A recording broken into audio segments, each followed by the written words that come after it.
Thank you, Father. This is part 2 of an extremely important subject on education. I have the complete pleasure of meeting for the first time in person. I've been hearing about her for quite some time. Dr. Tera Torres. And she is the chair of Pragmatic Studies at the University of St. Thomas. Yep. Before we get started, I'm going to read a couple of notes that I think are important. Education is the foundation that enables anyone to have a successful career and life. There are approximately 2.3 million public school children with learning disabilities, including dyslexia, executive functioning, autism, and or attention issues, which are crippling when it comes to learning in the current atmosphere for education. Your reputation precedes you through my dear friend Cynthia Geringer. Thank you. And her wonderful family and her precious child Sash. Yep. This is part 2 of a different perspective, if you will. Cynthia shared so beautifully as a mom of this precious child that has learning differences. Mm-hmm. And her incredible search for where to go and what to do so his inner light and beautiful spirit and his beautiful brain could grow and he could fulfill all the dreams that he hopes to fulfill and feel open and welcome and part of a normal education. Right.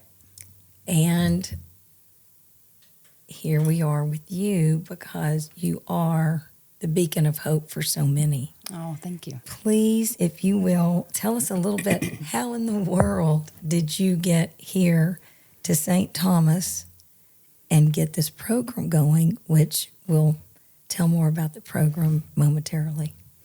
When I was in college, I worked in a residential treatment center, and I did that in Colorado, and I did it in North Carolina. And I worked with kids who had felonies and had severe behavioral issues, but they were court-ordered to be in those facilities. And they definitely did life differently. And I had a great time with them. I understood them. They made sense to me. And when I moved back to Texas, I wasn't super keen on the juvenile justice system here. And on a whim, got a job as a classroom teacher with one of my girlfriends. And by the end of that year, it was a general education classroom, 5th grade. And by the end of that year, I had all of the students that had behavioral problems in my class because I did well with them and they made sense to me. I got certified after that to teach special education, and I taught resource math and language arts. As much as I wanted to teach language arts because I love to read, I was not very good at teaching that. But I was very good at teaching math. And then I went to graduate school to become an educational diagnostician, and then finished my doctorate in curriculum and instruction. But I did my research in learning disabilities, and learning disabilities is a social construct as opposed to something that is tangible that you can touch, that you can mess with. And I really looked at diagnosis versus treatment, and the idea that if you learn differently and you do things differently, we just dump you on the educational diagnostician and we call you disabled and we leave you for someone else. And our school system doesn't teach you how to read, doesn't teach you how to do math, doesn't teach you how to do life, because you do life differently and our system doesn't understand that. So when I finished graduate school, I applied for an adjunct position at St. Thomas just to teach classes. I thought it would be fun to teach in higher ed. And I was teaching in the educational diagnostician graduate program and the special education teacher program. And I was still working as an educational diagnostician at the time. I've always had more than one job. And one of the problems that I had, and it was really glaring when I was doing my doctoral research, was that there are no options for kids that do life differently after high school. And I would take that further and say there are no options in K-12, P-12. If you do life differently, you kind of go into an educational garbage can and the world forgets about you. And when I was working as a diagnostician, one of the frustrations that I had was working with families at the secondary level, and they were asking what's going to happen after high school. And if you have a severe and profound disability, then there's lots of vocational training programs at the community college. HCC has VAST, A&M has Aggie Achieve. And they're great programs, but they're certificates, they're vocational training, and they're not academic in nature in the same way that traditional college programs are. But if you need more supports than are traditionally offered in college, there's nowhere for you to go. If you have dyslexia and you need note-taking assistance in college, you can get that from the Office of Disability Services. In Wow. any college, you can get that. But if you need any kind of curricular modifications, if you need materials presented differently, if you need the option to be able to manifest what you know in a different way, there's no supports. There's no options. And then in the summer of 2016, there was an article that came out in the newspaper about a college in outside Seattle called Bellevue College that had a program for students with learning differences, and it was a 4-year-long program with an associate's degree. And I thought, why can't we have that here? So I started working on that in August of 16. In November of 2019, my dean sent me up to that college to go meet with the dean there to see what their program was like. And it took off from there. We wrote all the curriculum. We created this whole degree program specifically for students that learn differently. If we call them tweeners, if you're too high functioning to be in a vocational training program, but you also need more supports than we traditionally provide in college through the Office of Disability Services, then this program is for you. So we're the only one like it in the country. It's very different than the one in Seattle. Theirs is longer. Theirs is more occupational life skills based. Ours is more academic based. So we launched in fall of 21 with 12, and we are now in the fall we'll have almost 80. I mean, Yeah. Congratulations. Thank you. And thank you, by the Thank you. way. Thank you doesn't really cover it, right? This is the first class to graduate, Right. correct? They're graduating May 13th at 4 o'clock. Oh my goodness, I Yeah. had pulled up the article because it's so amazing. Cynthia had shared with me, did you say 15 students We launched with 12. launched with And 12? all 12 of them have made it through, and they're all 12 graduating. And you are now we hope, about to launch the next We've gotten program. we've gotten approval. I have a budget meeting next week, but we've gotten approved all the way through for a 2-year add-on for a bachelor's degree. And that is specifically, again, designed for students that do life differently. Unbelievable. Yeah. And I don't know how we can all help support and grow this at other universities, but I guess there's a plan there, knowing you. Yeah. Yeah. As I get to know you, and I'm smiling over here at the Garinger ladies. So I can't wait to hear about that. But, I have to back up a little bit. When Cynthia was kind enough to share about their journey to find you and to get together at St. Thomas, what do we do at a younger age? So often the foundation, thankfully Sash was in a place and Cynthia was able to continue to find, and it wasn't easy, tutors and places that could educate so that he was prepared to join your program. But 2.3 million? Yeah, it's a systemic issue. It's not going away. People that do life differently aren't going anywhere. And something has to be done somehow, because that's a lot of people. That's a lot of people that need options after high school. A lot of people that can read, a lot of people that can write, and a lot of people that can do math. They just do life differently, and they just need options to support that. So I think it's a systemic issue, and I think it happens in elementary school. Once you get to 3rd or 4th grade, we don't teach you to read anymore.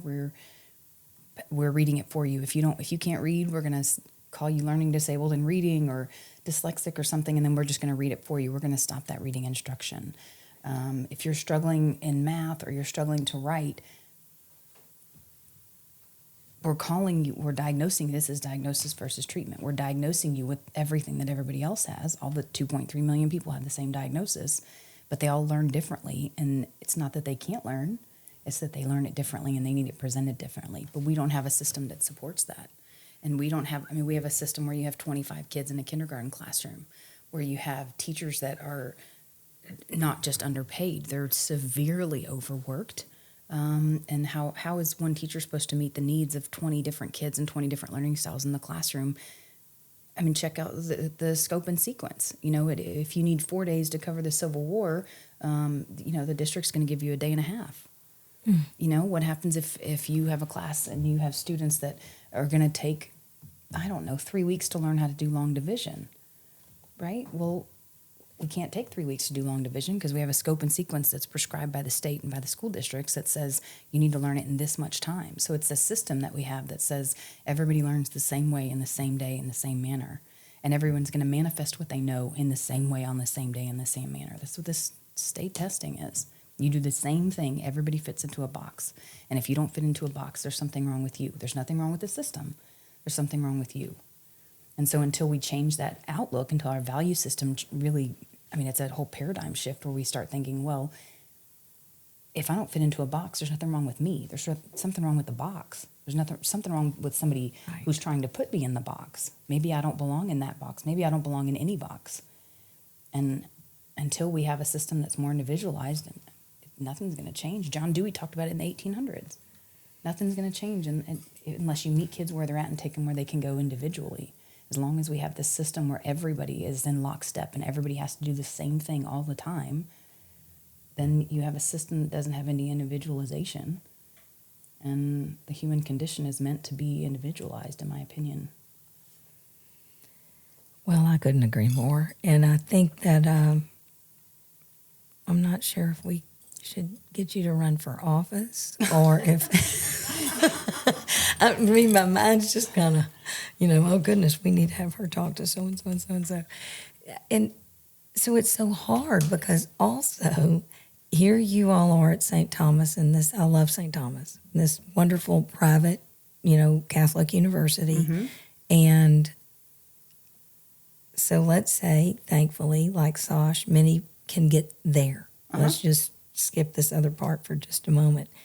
And when they get there, I guess there are ways for people to apply for scholarship for this type of education to get into this program, or are we not that far yet with it? We're not that far yet. We don't have any designated scholarships yet. The institutional money that's there is for all students. We don't have any specifically allocated for pragmatic studies majors. And how in the world, when you were teaching at St. Thomas, mm-hmm. and you just went to you went to the dean or whomever, and you said, look, we've got to do something about this. I said, hey, I have an idea, and who do I talk to? It was the dean at the time. I said, I have an idea, who do I talk to? And he said, well, you have to talk, because he was leaving, the new dean was coming in. Talk to the new dean. Okay, fine. So the new dean comes in, I think it was probably day 2. I said, I have this idea. What do I do with it?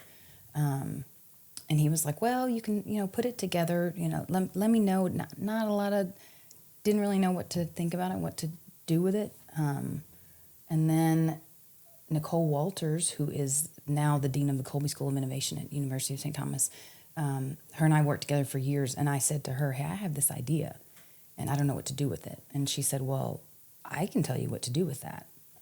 I can help you figure out who you need to talk to. And so as soon as I said it to her, she knew who to talk to. It's this person, it's that person, it's that person, it's that person. But if I'm totally honest, we originally put it together just as a fun project. Just wouldn't it be so fun? We'll put a degree together and see. If nothing comes of it, it'll be fun anyway. Because why not? It's cool. It would be a cool thing. So there were 17 of us that met in the basement of Malloy Hall. and we would write curriculum. We pulled out the degree plans and said, okay, what's the core curriculum? What kind of classes do we want? We had a student, Chris Borgman, who's one of the OGs, and he's graduating. He was in there telling, this is the kind of classes I want to learn about this. I want this, because I certainly didn't want to create a degree that wouldn't speak to the students that were going to be doing it. And once it was all put together, I went back to Dr. Walters and said, I did it. I put it together. What now? And I said, I want to go to, she said, well, you know what? She was asking questions about this and that and the other. I said, well, I want to go check out this one in Seattle. And she said, go. So she sent me up there. And then from there, it was just a matter of talking to all the right people. And I don't think, no one told me no. No one ever gave me a red light. It was green the whole way. I just don't think anyone had thought of it before. And so I don't think they knew what to do with me. And I can be a lot to deal with. And I can be very persistent. And I don't think anybody knew what to do with that. Because I wouldn't let it go. My mom used to tell me when I was a kid, "Why no doesn't mean no." And every time somebody tells you no, you think it's keep asking. No doesn't mean no. And she still says that. She's like, no doesn't. That's always been with you. No doesn't mean no. No to you means keep asking. So I just kept pushing and pushing and pushing. And they would say, well, it's got to talk to so-and-so. Fine, so I'll call so-and-so. Well, fine, I'll talk to so-and-so. And I had no qualms about, I remember when they said, well, you got to talk to the president. Okay. Yep. So, ding, ding, ding, ding. I have this idea. I was told I need to talk to you. He was like, wow. So because I come on in. Yeah. And I didn't get any red lights the whole time. It's been green all the way. I had said when we were first talking about it, when I was first telling Dr. Walters, I really want to do this. And I said, we can either, it's like Coca-Cola and Pepsi. We can either blaze the trail or we can chase the trail. So we can be Coca-Cola or we can be Pepsi. Either however you want to do this, but it's coming and somebody's going to do it because you have a whole bunch of people in that age bracket that have a whole lot of lack of opportunity. And somebody has to do something. So either we're going to meet the need, I abide by see need, fill the need mentality. Either we're going to meet the need or someone else is, and we're just going to be chasing. And they decided they'd rather be Coca-Cola. Incredible. Well, first of all, persistence, I think it's a gift. I just told my granddaughter last night, I said, my answer's still no, but I'm so proud of you for being persistent. Yeah. And when I had spoken with Cynthia and she was not going to stop asking. Yep. Who do I ask next? Who do I ask Right. next? And she continued. She was persistent. Right. I think that's the only way we're going to clearly see change. And I love the Coca-Cola Pepsi comparison because it's the truth. And it leads me to another question, of course. And that is, so now you've started this program, and it's going to have 2 more years, and it's just going to continue to evolve and grow and reach more people. Is there going to become a presentation to share at other universities and say, we got to open these doors, That I think is probably coming. I met with somebody from Rice about a month ago. I think some universities are going to say, "That boy, good job." Do you know what I mean? And they're going to let us have it. And they're going to let us have it. I think some of them, I heard from somebody the other day that Sanjak Community College is trying to put together a program. And I thought, well, finally. Right. Finally. Right. Because this is a long time coming. And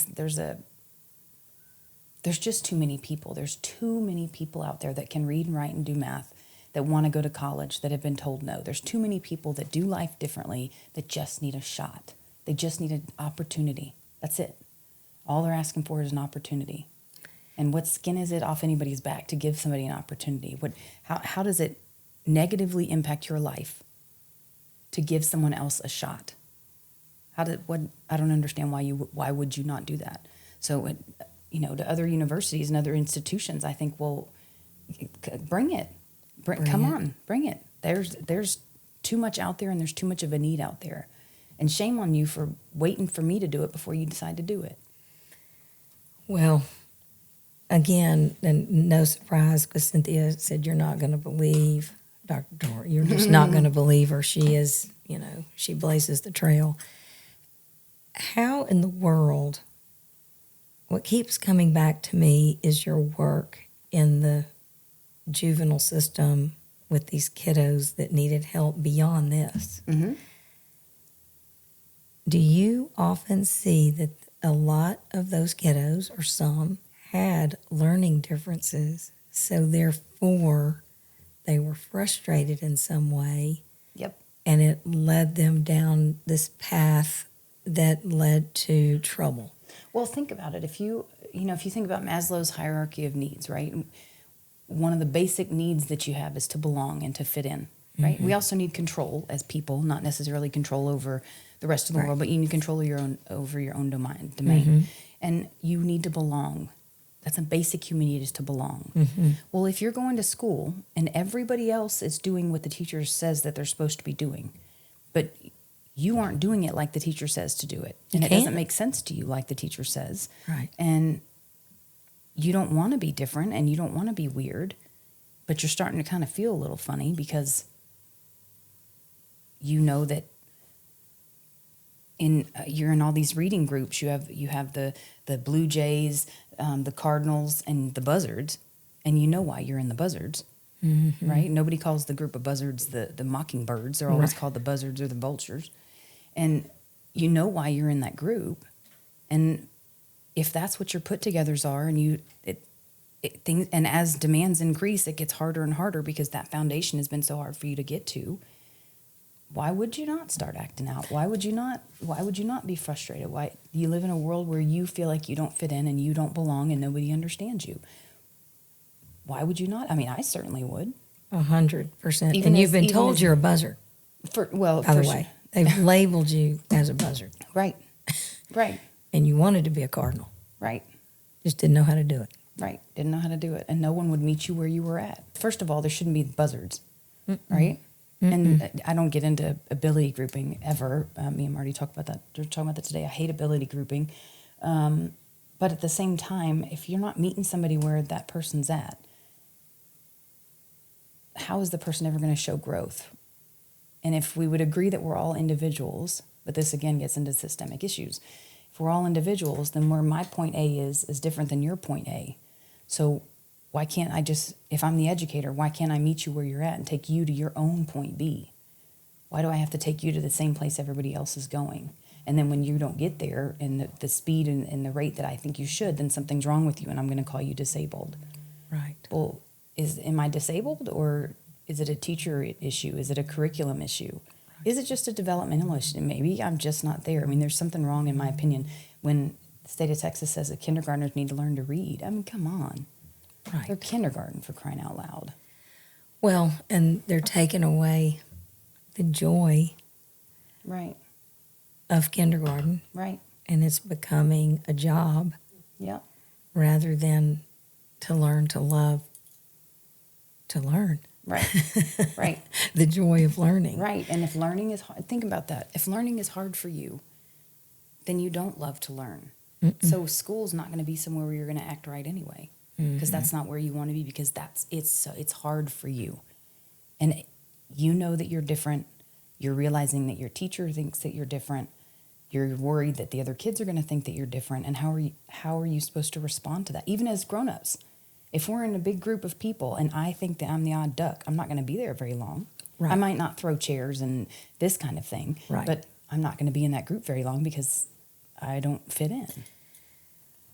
Exactly. And fitting in, like you had mentioned earlier, especially as a child, you want to fit in. Yeah, you just want to be like everybody else. That's right. I'll tell you the one thing. My mom jokes about this all the time, too. She always says that I always march to my own drummer. She says, if everybody was wearing pink shoes, Tara had purple. If everybody had pigtails, Tara had a ponytail. If everybody had a braid, Tara cut her hair short. She always was doing her own thing and never wanted to be like anybody else and tried to be different from everybody else. And I did. I marched to my own drummer. I always have. I've always been that. But I also grew up in a system where it was good. And my mom liked me that way. She liked that I was different. And at school, yeah, I was weird. I was weird. At home, I felt fine because my mom liked me being. My mom didn't think I was weird, but at school I was weird, and that carried me all the way through. I mean, into adulthood, feeling like you don't fit in, and if there, there's all of these things going around, and where do I belong and where do I fit? And the interesting thing to me is always where I always have fit in is with people that do life differently. Right. I always fit in. Don't we all love a mother and or a father and or just the significant caregiver of a child who celebrates what they want to do differently, whether it's how they dress, how they sing, how they dance, how they draw, how they want to do their words upside down, whatever it may be. Right. I just applaud your mom and those that celebrate the uniqueness of children. Yep. Because we're all different.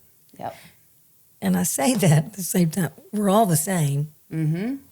And one of the reasons we're the same is because we're all different. Right. Celebrating and sharing your difference and your new ideas and your thoughts, that's where the growth happens. Right.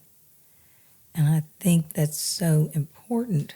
We're afraid to be different, yet we want to feel important. Well, I think part of the fear in being different is that it gets back into belonging, right? So how do you belong if you're different? And where do you fit in if you don't fit in? And so how do you embrace the fact that you don't fit in? And how do you decide that it's a good thing that you don't fit in? And then how does that couple with an education system that wants you to do this just like everybody else? They don't want you to do anything different. And as soon as you do something different, someone says you have some disorder that starts with DYS or the word disorder on the back of it, and it's because you did something different. So how does that go together when? And academically, I never had. I struggled socially, but I didn't have any problems academically. But at home, the fact that I was different wasn't an issue. My mom liked that I marched to my own drummer. She liked that. And, when she would say, I remember growing up, everybody had jellies. Everybody wanted to wear jellies. And everybody was going to jelly this and jelly that and jelly the other thing. Well, I didn't want to have jellies because everybody had jellies. Right. When nobody had jellies anymore, then I had to have jellies. And my mom she always supported that, always. But what happens if you're in a school system and you're not successful academically and you're doing school stuff differently? There's no support for that.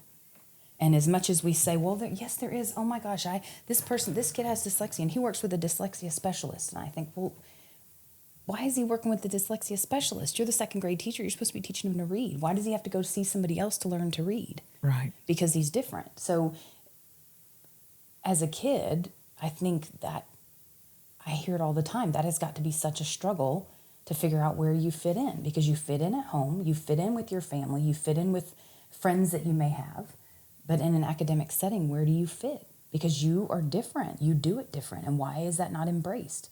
And it's not embraced because teachers are overworked and overloaded and underpaid, and there's no time for that. And also, maybe they're not educated, so they're fearful of not knowing what to do. Right. And rather than stepping out and asking someone, I want to become educated on helping everybody learn a little differently. Right. What do we do here? And then they're thinking, I'm overworked. I'm worn out. Right. This would be so much easier if this child was with someone else. Right. Because these others are different, but they're just enough the same that we're going to do well when it comes to testing. Right. Because it almost seems like, and again, basically I know nothing about anything when it comes to the education system and how they are developing or not programs that take into account all the differences. Yeah, there's so much out there for it. If you learn like this, then this is a good strategy. If you learn like this is a good strategy. If you learn like this is a good strategy. What that requires, though, is that someone come in, diagnose you as different, and then you go get this special strategy. Where's the idea that everybody is in this first or second, third, fifth, eighth, whatever grade classroom, and who I'm teaching matters more than what I'm teaching? Where is that idea? Right. Because if we were looking at who I'm teaching, this could go a whole different route. But we're not worrying about who I'm teaching. You're worrying about what I'm teaching. And That who is I'm teaching so doesn't huge. have any bearing. And as long as we're not teaching who, as long as we're teaching a what, nothing's going to change. Nothing. We are going to end up with 2.3 million people who are displaced and don't know what to do with themselves after high school. And that problem is manifesting problems Yep. throughout society. Right. And even, I guess not to compare sizes, but in ways that are out of control already. Right. Right. And so we're not taking care of the root of the problem. But what you have said right here is, it almost makes me want to cry, who I'm teaching. Yep. And, put it in another way, people oftentimes are thinking, how is this serving what I am supposed to do? Yeah. Rather than what I am doing is supposed to be serving someone else. Right. And how do I serve them better?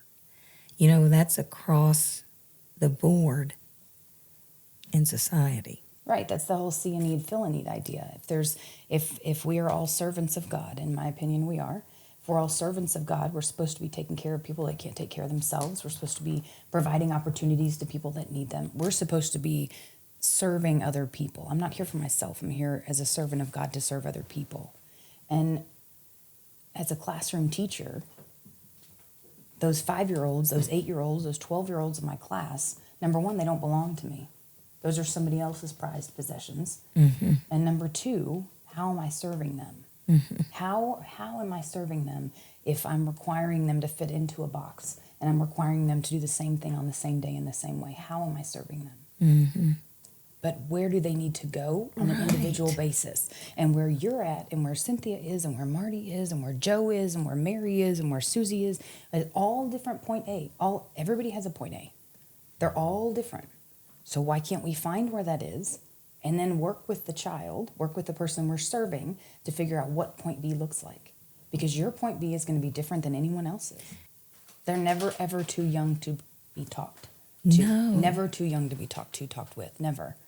Never. A 3-year-old can tell you about himself. I think one of the beautiful things that is going on here is that you're taking these kiddos and saying, absolutely, you can have a college experience exactly like everybody else is if you want one. Right. And if you do, we're going to set this up. Right. And we're going to serve you. Right. I just see this developing into what real education is like. And it's meeting people where they are. We all talk about Yes, we big do. game, Yes, we do. equality. This is great. Everybody's the same. Everybody has the same importance. But they're just words. They're words. And at what point is somebody going to do something? Well, that's why you're here, because you are such an example of making a difference. To wrap up today's conversation, what would you say to parents that are afraid and they don't know what to do and they don't know where to go? And that's from when a kiddo is in second or third grade, whenever, they discover this structured education is not working for my precious child. I would tell parents to keep pushing. I would say that I have 4 kids. I would say nobody knows your kids like you do. Nobody does. And they don't belong to anybody but you. And if you don't fight for them, no one is going to. Mm-mm. So you have to keep pushing. You have to keep pushing and pushing and pushing. You have to keep talking. You have to keep asking. You have to keep seeking.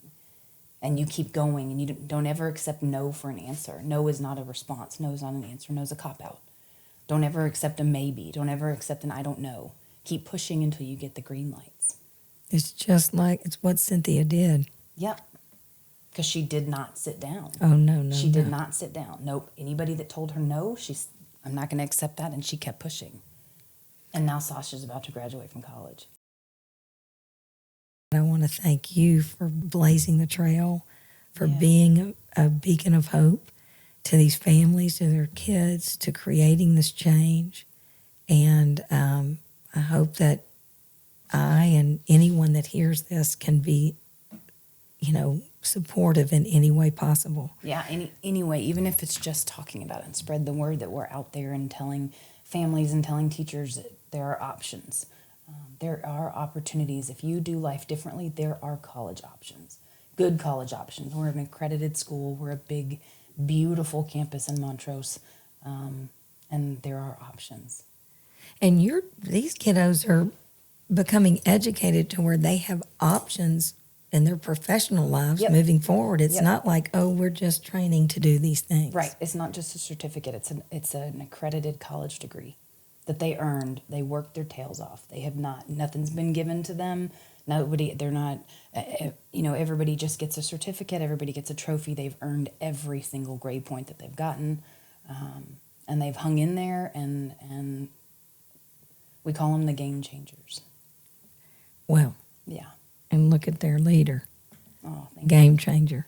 Thank you. Thank you. I could throw myself down. I'm so appreciative. And thank you for being, a positive driving force that is literally you're changing not only these kiddos' lives, but their families, the communities, the universities, which of course will, I hope, get into the, younger kids into the educational system and with the teachers sooner than later. Yep. And you're very much appreciated.